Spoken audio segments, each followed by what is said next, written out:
Welcome to the Untrapped podcast, where we give motivational and inspirational tips about life, small business, wisdom, health, wealth, finance, relationships.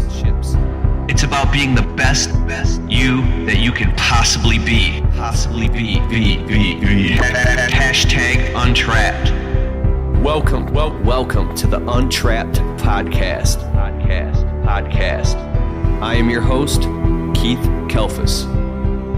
What's up, guys? This is Keith Kelfis. Welcome to the Untrapped podcast. We have a special guest today, Mr. Daniel Miraval. He's a board-certified master tree care risk assessment arborist, and this guy is a wealth of knowledge and information. He's become a good friend of mine over the past few years. His thing is diagnosing and assessing trees. He can understand diseases in trees, what's going on. Like I call this guy up when I'm out quoting landscaping jobs and I see like weird spots on leaves on a customer's tree, or they're asking me, what is this fungus? I say, 1 second. And I pick up my phone, and I'm so grateful when Daniel picks up the phone, and I literally can put him on voice call or send him a picture, and he will tell me, oh, that's leaf blight. Anyways, the guy is phenomenal. So without any further ado, and please excuse some of the poor call quality recording. He's actually at work, and I'm actually at work during this podcast, so we're doing it over the phone. But if you can muscle through it, it's well worth it, and he points us in a lot of great directions. So without any further ado, Daniel Miraval. Hey, man. What's up? This is Keith Kelfis with the Untrapped podcast, and we're on the phone right now with Daniel Miraval. I call him Rico Suave, and he's the certified arborist tree care assessment expert that you might have seen in some of my YouTube videos. He's wearing like the black and orange shirt with the medallion. A very wise guy. And we're back on the phone now. Hi, Keith. How you doing? Hey, man. So we had to lose connection earlier. We're back on because you're going to assess a tree or something. Can you talk about that with everybody listening right now? No, I actually had an appointment that was close to the Morton Arboretum in Lisle, Illinois, and they have had my root specimen, who I affectionately have nicknamed Rudy. Wait a second, Morton Arboretum, what's that? The Morton Arboretum is, an arboretum is a place where there's lots of different kinds of trees. It's a research location where they research trees and plants. It's one of the older, more established arboretums in the country with an extensive research center. And I have this root specimen that I gave them that I actually use in my presentation. A root specimen? Oh, it's that big-ass root. It's that root that you had. It's like literally a root from the underground of a tree, right? Yeah, okay. It's a big root specimen. So they've had it, they've been doing research, and what they did was they took a bunch of still pictures all the way around it, like 150 still frame pictures, and they put it in some sort of computer program, and they made a 3D virtual model. And anyway, I stopped by to pick her up. Like I said, I affectionately have nicknamed her Rudy, R-O-O-T-I, and I want to use her as something as an educational tool. So Morton Arboretum like that. They want to use it as an educational tool as well. So anyway, I was close by, and I wanted to stop and pick her up because I am teaching a class tonight, the Illinois Arborist Association Certified Arborist class, and I want to use her to showcase what happens when trees aren't planted properly or not properly maintained. So I had to stop by and scoop her up from the root lab. So you're teaching a class tonight as a professional arborist to students what happens when a tree isn't planted properly.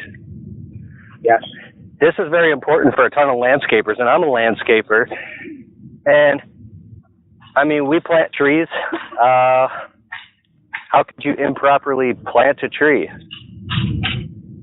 Well, one of the biggest things is understanding how trees are grown. When I say that, I mean in the nursery, either field grown or container grown, or trees that are taken from the field and put into a container.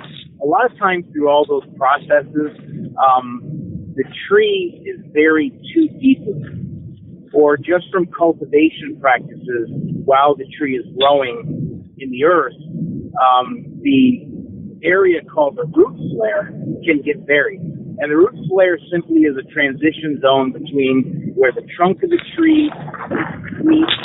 That area is called the root collar or root flare. And a lot of times that gets buried. And when it gets buried, what happens is the tree kind of suffocates.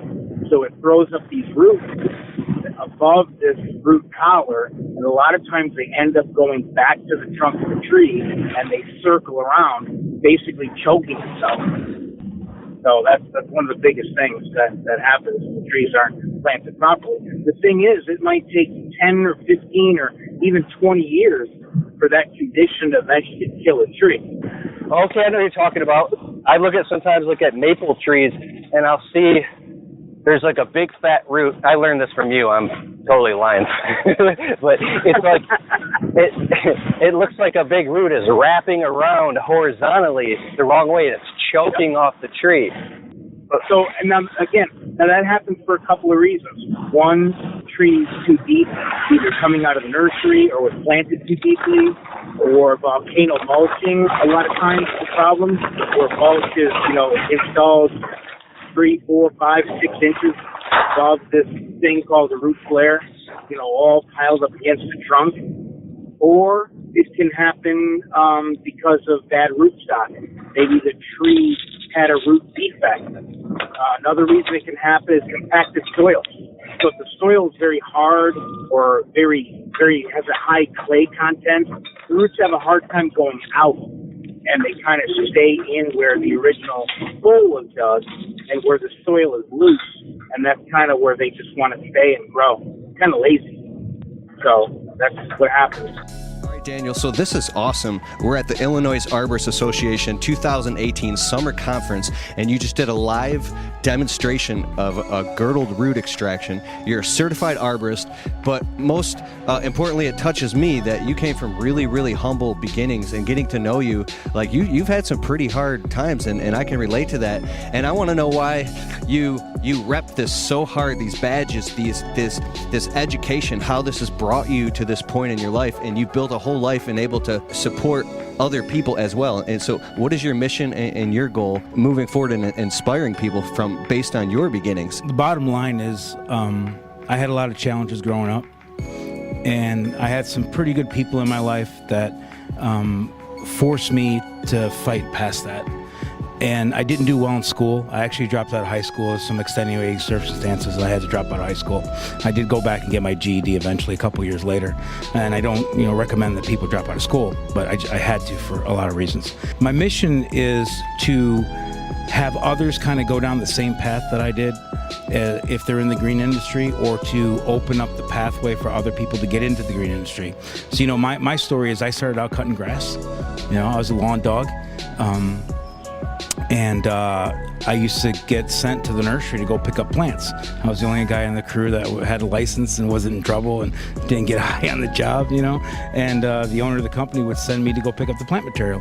And when I did, I was always very intrigued by the tree. And it was in a wire basket and burlap and had rope on it. And I just thought this was very interesting, and I wanted to know more about it. And the guy I worked for was like, you should become a master gardener. And I went through this whole program at Michigan State University Extension, and then I ended up working in the nursery industry for a long time, and I acquired a lot of knowledge. And then one day I decided to take my job, which had now become a career, and turn it into a professional. I wanted to be professional, and I never thought I could do that before. So these organizations will allow anybody who may have not done well on a traditional platform of education, like college. College is not for everybody, but it gives them that opportunity to self-study, use the knowledge they may have acquired, through their job, instill some passion and discipline into it, and perseverance, and then, you can get these certifications. So I'm proud of them. I'm proud of the industry. It's done a lot to help me. Why is it so important to pay attention to this, to get educated, and then moving forward into the future? Why is that important? What does that mean? Well, at the end of the day, we want to be able to help other people, and we need to help trees.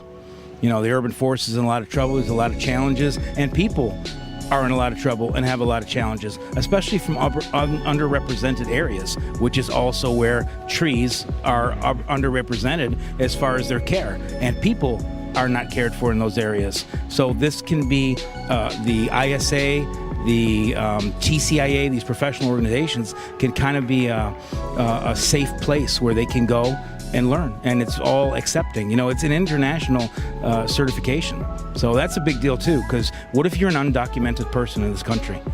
You can get certified and get some knowledge and take the knowledge maybe back to your home country, and you'll be an instant professional when you get there. And you could have done that here. That's a beautiful thing. You can separate yourself with this type of education and also make a great living as well. Sure, as a professional. And that, you could actually be a professional. Everybody thinks that a professional wears a three-piece suit, they went to college, they've got all these degrees, and that's not necessarily the case. So, and maybe you could inspire someone else to do the same thing. That's really my mission. I just want to try to inspire others who came from the same kind of beginning that I came from and have them, use this. Maybe they want to find something else, but, this may be something they want to go after. And I'm there to help, to mentor if I can. Awesome. And where can people learn more about you, what you're doing? So your Facebook, your Instagram. This guy's got some social media stuff going now. Yeah, Facebook, Instagram. The name of my company is Green Extraction Technologies, LLC. You can go and find me on all social platforms, LinkedIn, Instagram, YouTube, Facebook, Twitter. Yeah. Daniel Miraval. And what are some more industry events that people can go and look up online? What do they type in to look in so they can learn more, so they can find these events?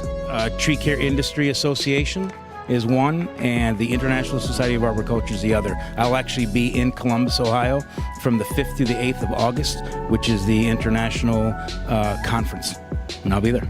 Awesome. Thank you so much, man. It was great hanging out with you and interviewing you. Yeah, this guy's the real truth, man. He's actually had me in tears twice just speaking truth to me, and I really appreciate it. I really do. Thank you so much. I appreciate what you do. You inspire a lot of people, and that's how, I found you, and you have a similar story of coming up, and you've done all I've seen you do in the 3, almost 4 years that we've been connected is I've just watched you help people, selflessly help people, and you've used this industry to do that, and that's highly admirable, and I appreciate what you do, and I want to take people to the next spot. Thank you very much. All right. That concludes this interview.